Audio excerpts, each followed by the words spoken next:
Saudações, pessoal, tudo bem com vocês? Meu Deus do céu, como eu fico bonitinho de cabelo cortado, só que não. Bárbara não apareceu para aula dela, não sei se tá tudo bem, e a consequência disso é que vocês ganharam vídeo e eu quero conversar com vocês a respeito dos comentários que vocês deixaram aqui do vídeo passado.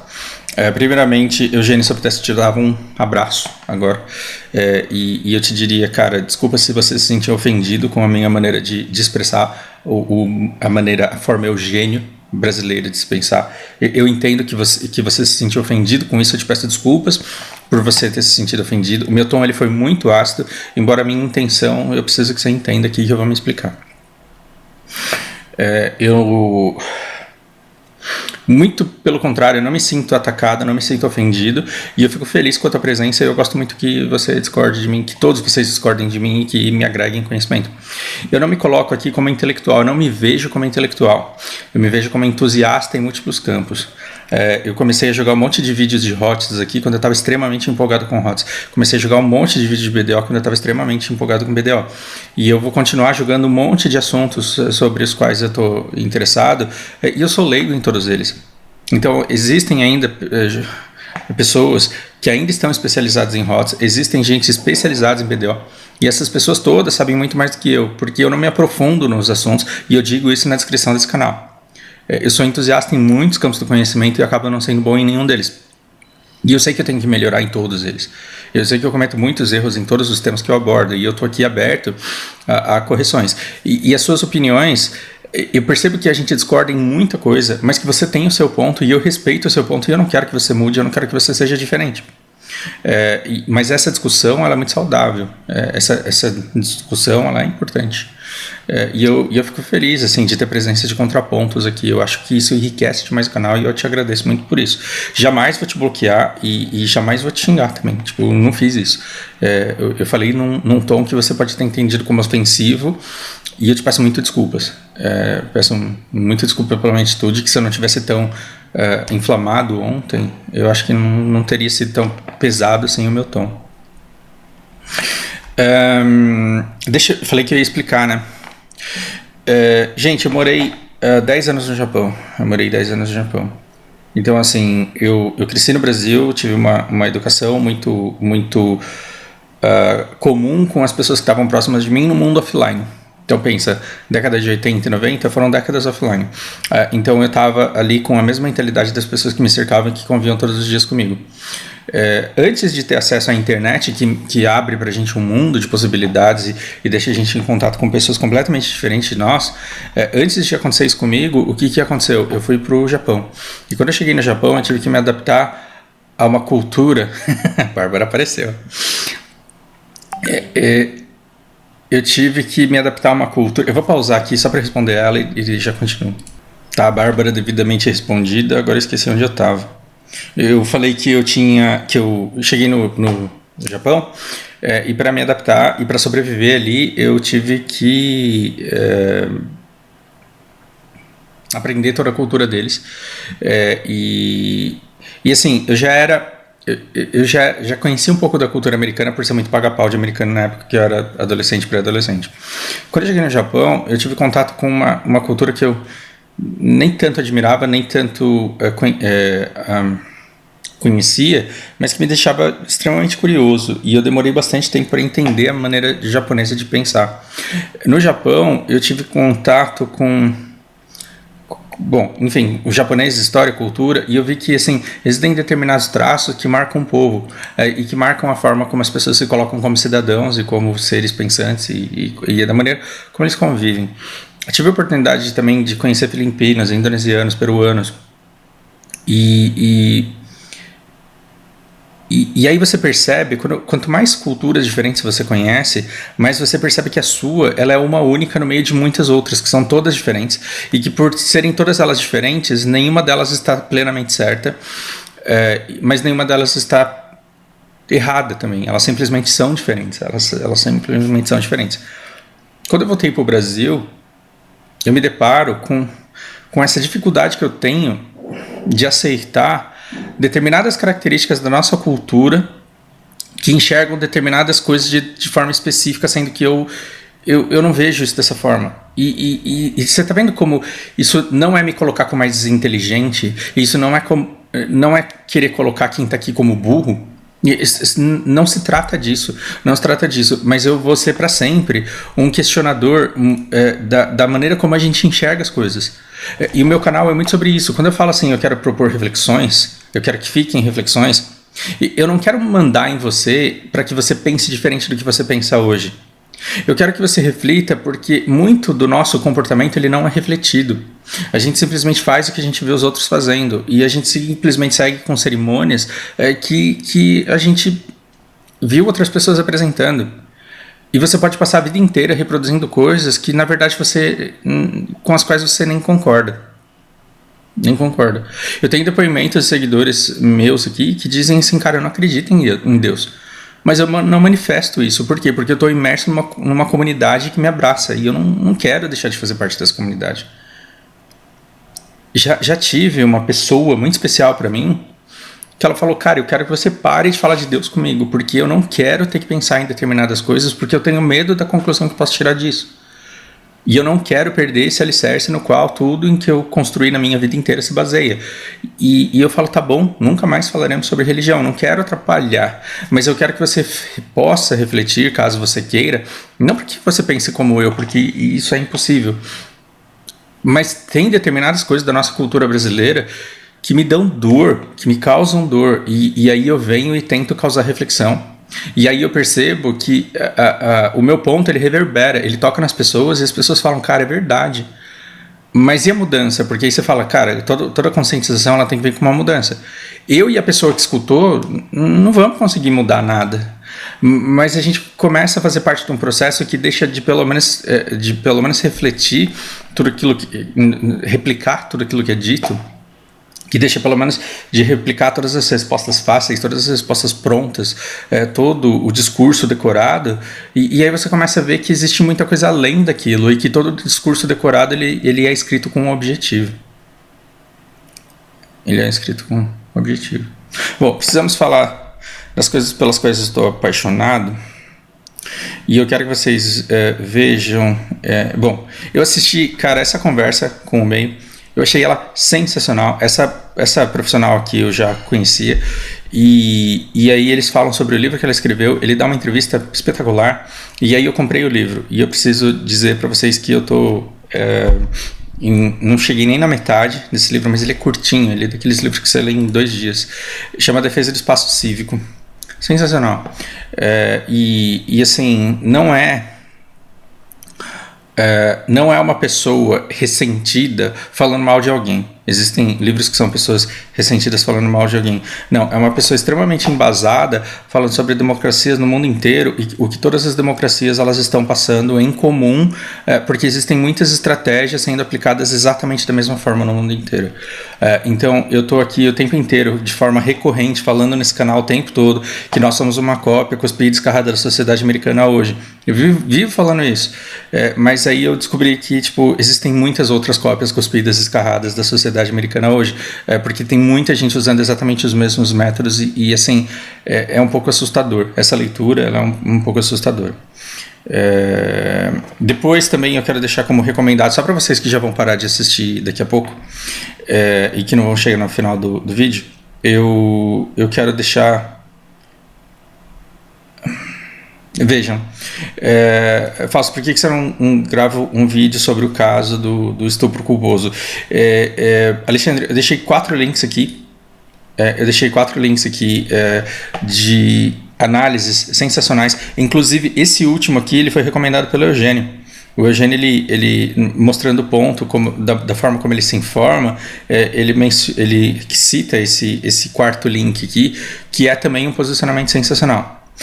Tem 2 especialistas do direito e tem a Jana, que é uma analista de discurso. Ela fez linguística, é uma brilhante profissional e a maneira como ela analisa o discurso é simplesmente fascinante.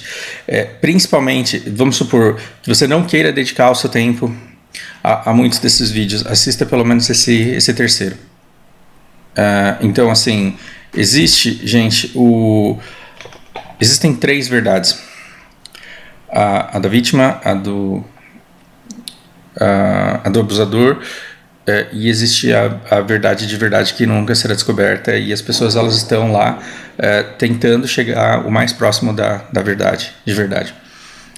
Então, da mesma forma, quando me perguntaram, quando me pediram vereditos a respeito de Neymar e a outra menina lá que ele pagou a passagem dela, a minha resposta foi não sei, porque só os dois sabem o que aconteceu e a justiça tem que chegar perto dessa verdade do que aconteceu.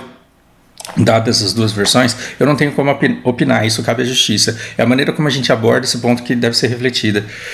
Então, de verdade, eu não sei se quem está falando a verdade, eu não sei se ela foi estuprada, se ela não foi. É engraçado, porque você tem um advogado dizendo que o exame toxicológico deu positivo e o outro dizendo que deu negativo. Um dos dois está mentindo, e não sou eu que vou lá descobrir quem está falando a verdade, porque as pessoas estão trabalhando nesse sentido. Pode haver injustiça, pode haver suborno, pode haver propina, pode. Isso tudo deve ser investigado. Então, assim, a investigação, a verdade, ela deve continuar a ser buscada, mesmo que a sentença seja injusta. Principalmente se a sentença for justa, deve-se continuar fazendo isso. Mas a maneira como a gente aborda a notícia é uma coisa surreal. E para isso eu recomendo muito que vocês assistam o Intercept errou, manchetes como propaganda, notícias incríveis. Esse vídeo ele é espetacular e ele traz para a gente a responsabilidade da maneira como a gente trata notícias e da maneira como os agentes de notícias tratam notícias e como a gente deve demandar essas notícias. Principalmente se você acaba sendo inscrito de algum veículo de notícia, você deve demandar não que eles te falem primeiro, você deve demandar que eles te falem a verdade. Isso deve ser cada vez mais recorrente. E assim, a demanda americana, por exemplo, está melhorando um pouco. Tá horrível ainda, mas está melhorando um pouco. Mas a demanda americana já está fazendo com que muitos veículos de notícia tenham esse comprometimento. Nós não queremos ser os primeiros a te contar a notícia. Nós queremos falar quando a gente tiver certeza.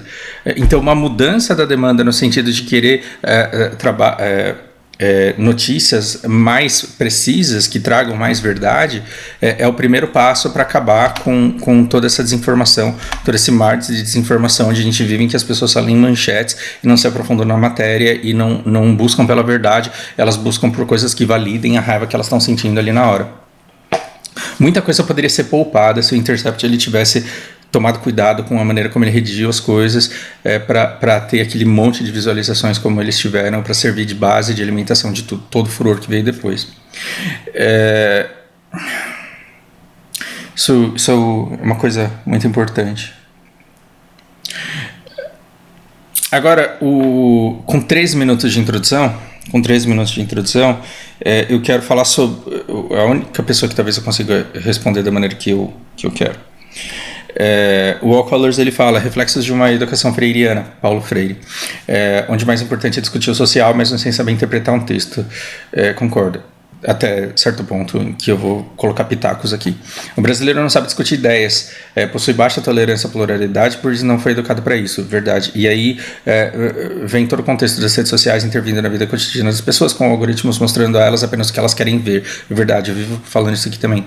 E se sentem empoderados no que estão fazendo e que estão fazendo correto. Sim, um monte de gente falando que... O efeito Bolsonaro ele veio quando todo mundo caiu na vibe e a crença e a indignação e toda aquela maçaroca de sentimentos de emputecimento e de revolta e de necessidade de mudança, quando todo mundo viu que precisava daquilo, quando todo mundo percebeu que todo mundo queria a mesma coisa e quando todo mundo enxergou num cara um representante dessa mudança, a certeza que você tinha que aquele cara era a mudança validou a certeza que o outro tinha. E a certeza que o outro tinha validou a sua certeza que aquele cara era a mudança. E tá aí um presidente eleito. Que não tá mudando muita coisa. Se a pessoa não busca constantemente confrontar suas certezas com estudo e informação mais ampla, ela se torna massa de manobra muito fácil. Sim. Todos os dias acorde tendo orgulho de estar errado em alguma coisa e esteja sedento que as pessoas provem que você está errado, porque aí você vai descobrir onde que você estava errado. E aí você melhora um pouquinho. Uma guerra civil nos espera, essas coisas continuarem desse jeito. Cara, não duvido. De verdade, eu não duvido. Eu acho que a gente tem que ter mais medo de guerras civis do que militares. Eu não vejo guerras militares de grande porte acontecendo, mas guerras civis eu vejo sim, sem exagero nenhum. E aí eu falo que nós precisamos falar sobre isso. Eu vou... All Colors. Tudo que eu vou falar agora é baseado em mero achismo, literalmente achismo, porque eu não tenho base acadêmica para falar com certeza nenhuma a respeito disso. Mas o que eu acho... Quando... Imagina Brasil colonial, capitanias hereditárias, grandes detentores de terra, grandes latifundiários, gente com muita grana. Poucas famílias, muito dinheiro. Poucas famílias, muito dinheiro. Muitas famílias com porra nenhuma.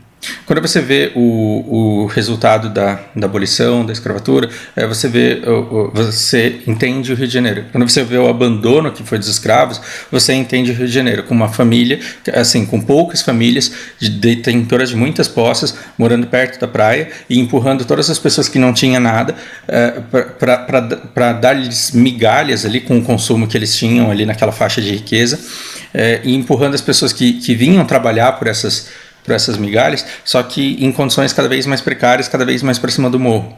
E o descaso com a educação, e o descaso com a infraestrutura, o descaso com tudo isso daqui de cima que gerou a sociedade carioca, que moldou muito da cultura brasileira.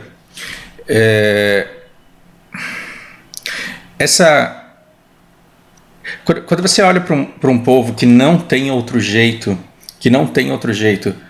assim, o cara que foi abandonado, empurrado lá pro morro, sem que ele tenha direito a absolutamente nada na cidade, mas que ele precisa ir para perto da praia, ele precisa estar ali nas feiras, ou fazendo pequenos saques, ou pegando sobras, ou pegando lixo, ou vendendo qualquer tipo de serviço para ter condições de voltar para casa com um pouco para poder compartilhar com a família dele. Em determinado momento ele se sente tão excluído, mas tão excluído que ele começa a achar lícito pequenos furtos e aplicação de pequenos golpes. Isso gera uma justificativa moral para pequenos saques. Não estou defendendo bandido, não. Eu estou falando da nossa cultura e de um ponto que é muito explorado. Então, você vê pessoas privadas da satisfação de suas necessidades básicas, e algumas delas, elas simplesmente conseguem voltar com sustento fruto de atividades ilícitas, assalto, tráfico de drogas e tudo mais. E tem pessoas que se preservam honestas, que se preservam com valores muito íntegros, e ainda assim elas aceitam o quê? Doações do traficante, doação do assaltante, doação de pessoas que não vivem necessariamente de atividades ilícitas.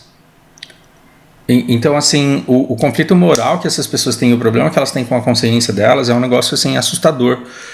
Porque pela primeira vez a gente vai ver um assaltante chegando para um cara de classe alta falando: passa a carteira aí porque você estava passando numa rua que é perto do meu morro. Ou seja, a necessidade de uma justificativa moral para aquilo que ele está fazendo aí, vacilou, você é vacilão, daí a carteira perdeu, cara. Essa cultura do vacilão, como se aqui no meu território eu tivesse direito de te roubar, vai gerar bizarrices posteriormente como essas aqui. Do tipo que se você sai por lugares escuros à noite sem motivação, sem movimentação e sem medo de ser assaltado... Desculpa, eu não estou conseguindo ler e adaptar da maneira como eu gostaria. Mas é como se uma pessoa que estivesse andando sozinha num lugar desprotegida, ela fosse responsável pelo próprio assalto que ela sofreu. E também uma mulher que se produziu para encontrar o amor da vida dela. Imagina assim, a sua irmã, a sua prima, imagina a sua sobrinha, que está apaixonada, perdidamente apaixonada por um cara, e que marca um encontro com ele e que coloca um vestido para seduzi-lo.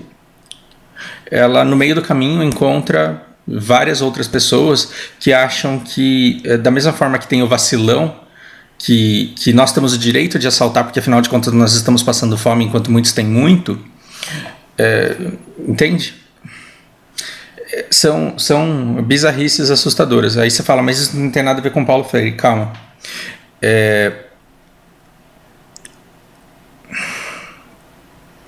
Por onde eu quero traçar essa linha? Calma que eu vou conseguir. Paulo Freire foi um cara brilhante. Quando você pega os livros do Paulo Freire, quando você pega os resultados do trabalho do Paulo Freire, apesar dele ter um viés político muito forte, ele tem um trabalho fenomenal e ele desenvolveu técnicas fenomenais. Técnicas essas que são usadas em muitos países em que o PT não é poderoso, em que o PT não roubou. Então, assim, você tem nele um pensamento político muito forte, sim, mas você tem métodos de educação que realmente funcionam. E se o método Paulo Freire ele fosse de fato aplicado, nossa educação ela seria muito rica. É a primeira coisa que eu gostaria que você entendesse. Eu não estou dizendo, Collors, que a nossa educação está boa, nossa educação está um lixo. Nossa educação está um lixo. O que eu quero dizer é que a nossa educação ela é um lixo não em decorrência de um método de ensino ruim, não em decorrência de um planejamento pedagógico ruim, de uma base pedagógica ruim. Ela nossa educação é um fracasso fruto de uma estratégia. Por quê? Porque aquele pessoal que estava na beira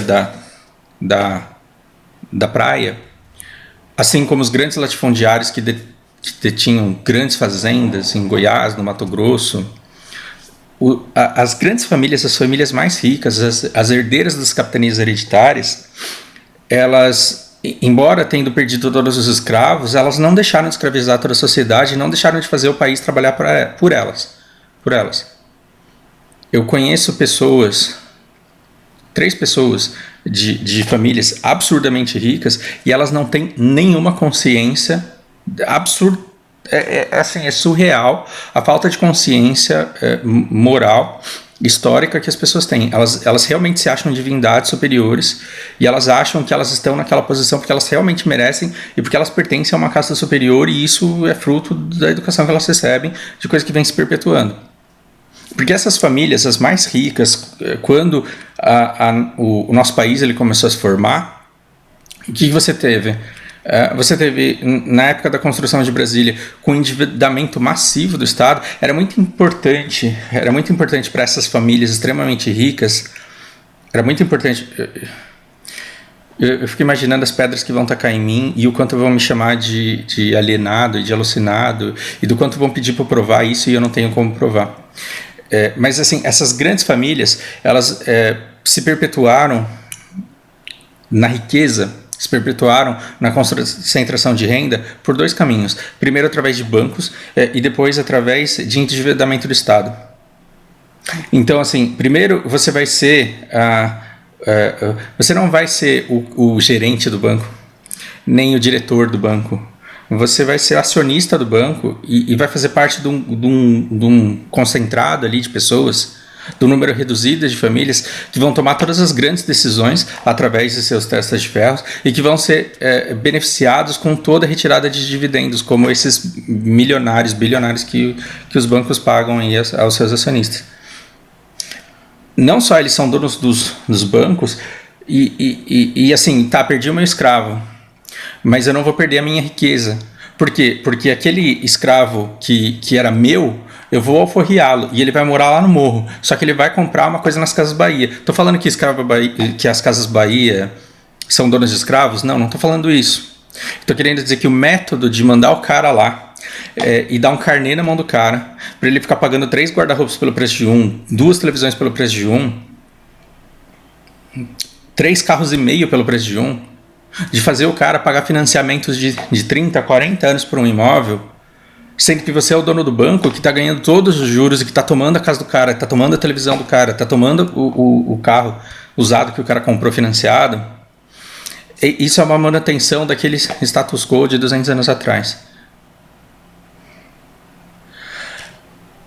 O que isso tem a ver com Paulo Freire? Calma, a gente vai chegar lá. Prometo que a gente vai chegar lá. Então, esse é um braço, o endividamento através dos bancos, e o outro braço, o endividamento através do Estado mesmo. Por que o Brasil ele só tem péssimos administradores? Por que o Brasil só tem gente que gasta mais do que ganha? Porque é muito interessante para as famílias que trabalham em todas as campanhas e que trabalham na formação política das bases. Aí você fala assim, não, mas está tendo renovação, porque está entrando um partido novo, está entrando partido... Esses novos partidos, esses que surgem, eles são financiados por quem? Quem é que permite que alguém tenha visibilidade constante num canal que aparentemente cresce de forma orgânica, mas não é? Todo movimento que aparentemente cresce de forma orgânica, mas não aconteceria se não fosse muito investimento em algoritmos, se não fosse muito investimento em enaltecimento de imagem. Constantemente a gente vai tendo novas figurinhas sendo colocadas no cenário político brasileiro. Você vê novas pessoas no Congresso, novas pessoas no Senado. Isso não significa que as pessoas que os colocam lá mudaram. E as pessoas que os colocam lá têm muito interesse que as coisas na economia do Brasil não deem certo. Então, é muito interessante para essas famílias que você tem um número reduzido de empresas com praticamente a manutenção dos oligopólios, né? A manutenção dos oligopólios. Por que a gente só tem 2 empresas de carnes no Brasil? Por que a gente só tem 2 empresas de 2 grandes cervejarias? Aí você fala, não, tem várias. Sim, tem umas minúsculas, mas vai ver na mão de quem que está o poder e o quanto elas continuam comprando. Por que você só tem 3 operadoras de internet e 3 delas são horríveis e não prestam? Por que eu não consigo vir abrir concorrência aqui? Porque a lei limita a quantidade de antenas que pode existir por região.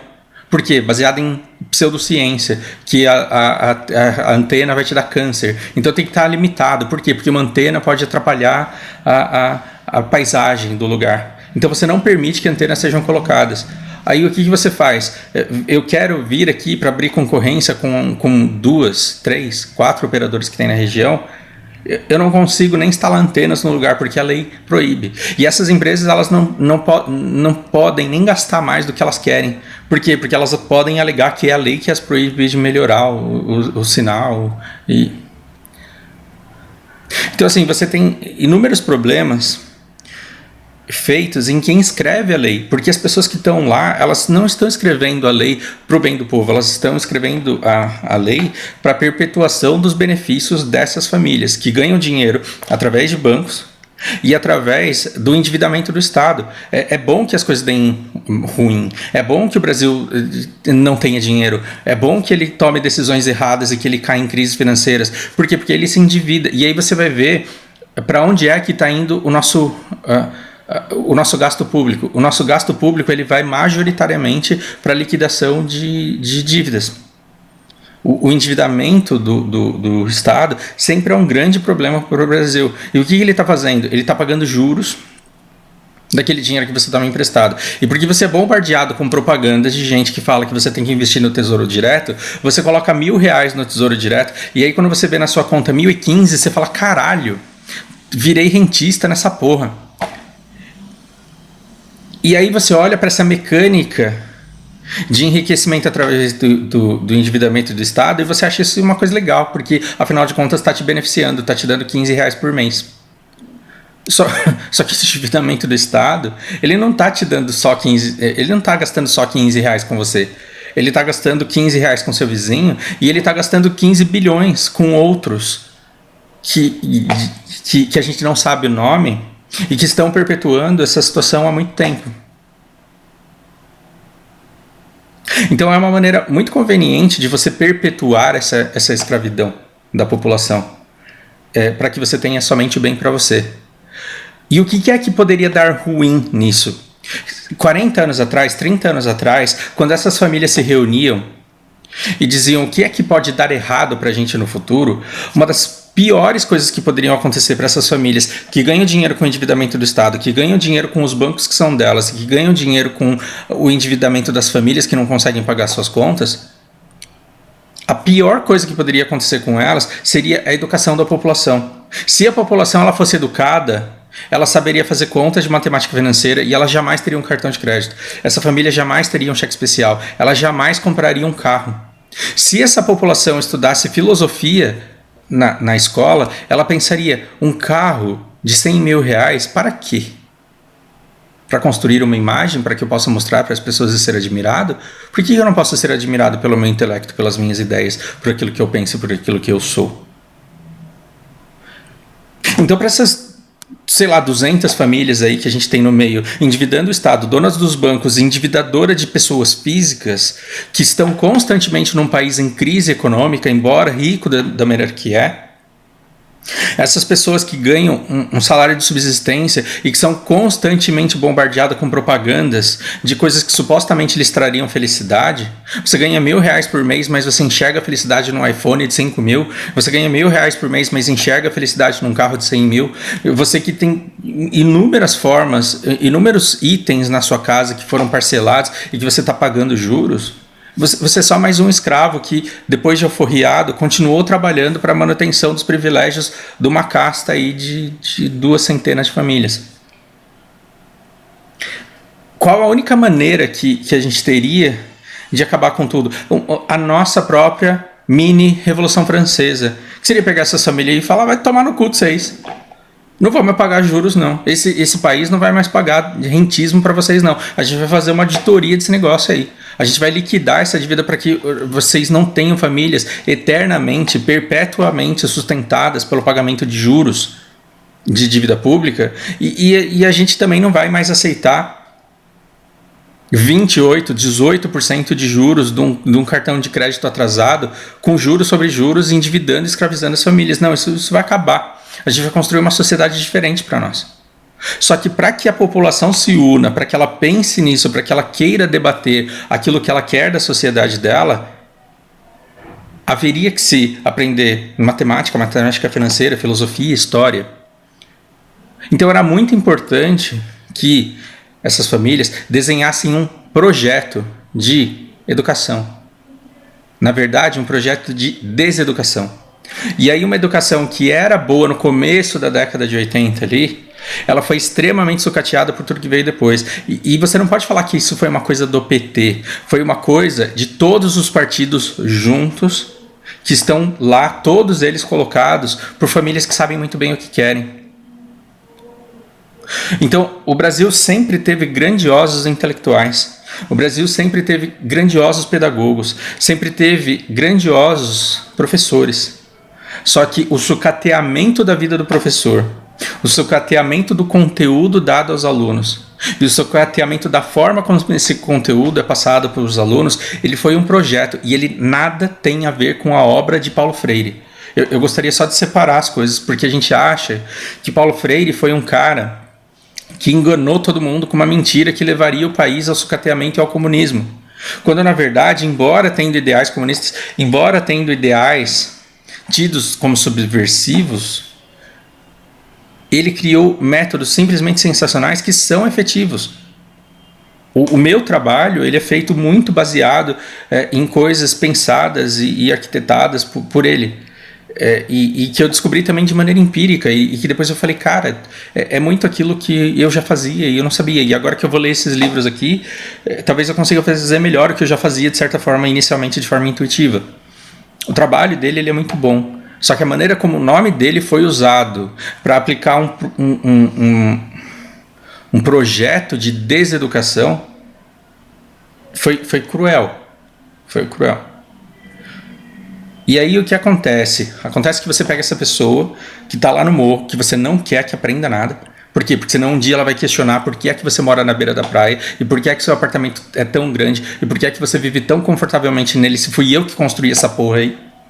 Então, para que você não tenha uma população que um dia chegue a questionar isso, o que você faz? Você a torna incapaz de sequer se comunicar.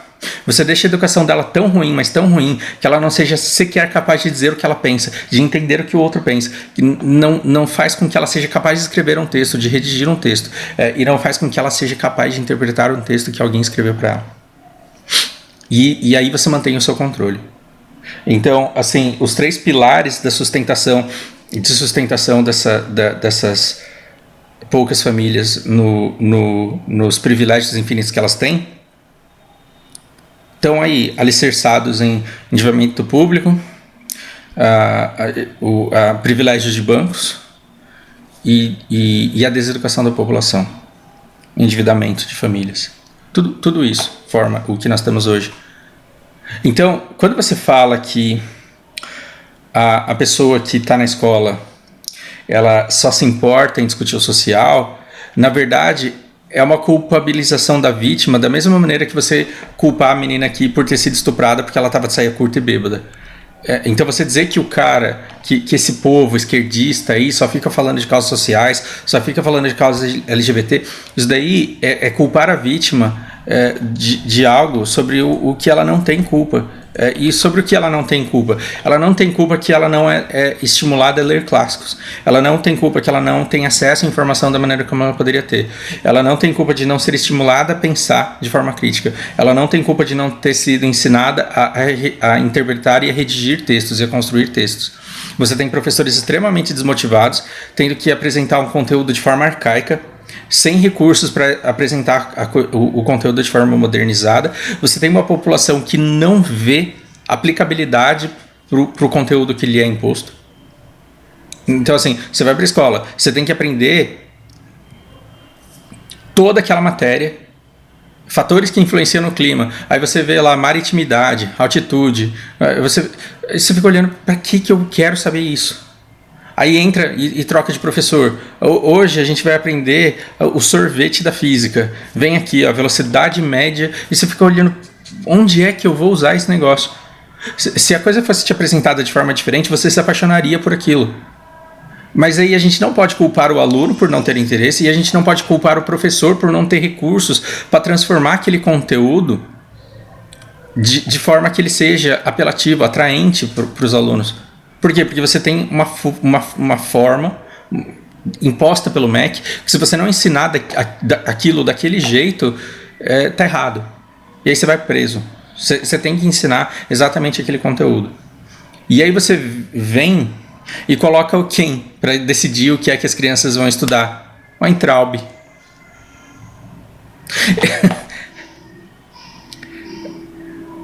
Um cara que fala que não existe povo indígena, por exemplo, né? E que é tudo povo brasileiro. Então, quando a pessoa ela fica sem conteúdo, tudo que lhe é imposto não se enxerga aplicabilidade.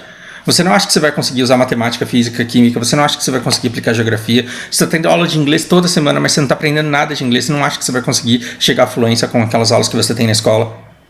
E aí você é estimulado o tempo inteiro a ter raiva da sociedade. Aí, o tempo inteiro você é estimulado a ter raiva da sociedade. Só que ao invés de focar naquelas 200 famílias que estão vivendo do endividamento público, vivendo dos bancos que te exploram, vivendo da sua deseducação, o que eles fazem? Eles fazem com que você enxergue o inimigo do teu lado. O inimigo é aquele cara lá que vota no outro partido ali. Então toda vez que a gente fala que o problema está na esquerda ou que o problema está na direita, a gente cai nisso que foi arquitetado há muito tempo e que hoje a gente vive. E que está cada vez pior.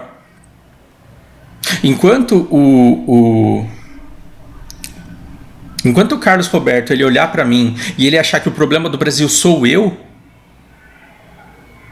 enquanto ele olhar para mim e achar que o problema do Brasil sou eu porque eu quero o mal do Bolsonaro, a gente se mantém afastado daquilo que a gente deveria estar fazendo. A gente deveria sentar um do lado do outro e falar: por que os bancos ganham tanto? Por que o endividamento público ele custa tanto do nosso orçamento? Por que tanta verba se perde? E por que nós não conseguimos ter interesse em entrar no portal da transparência e ver a prestação de contas de gastos públicos? Porque a gente tem preguiça de analisar tudo aquilo que está listado lá, porque é muita conta e é muito difícil de entender.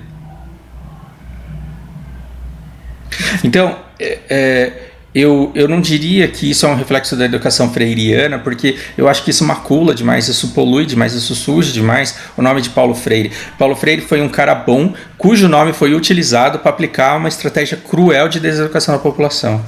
E esse deveria ser um dos nossos primeiros passos para a gente chegar em algum lugar. Será que eu consegui ligar os pontos? Será que fez sentido? Eu achei que esse vídeo seria de resposta ao que vocês me disseram.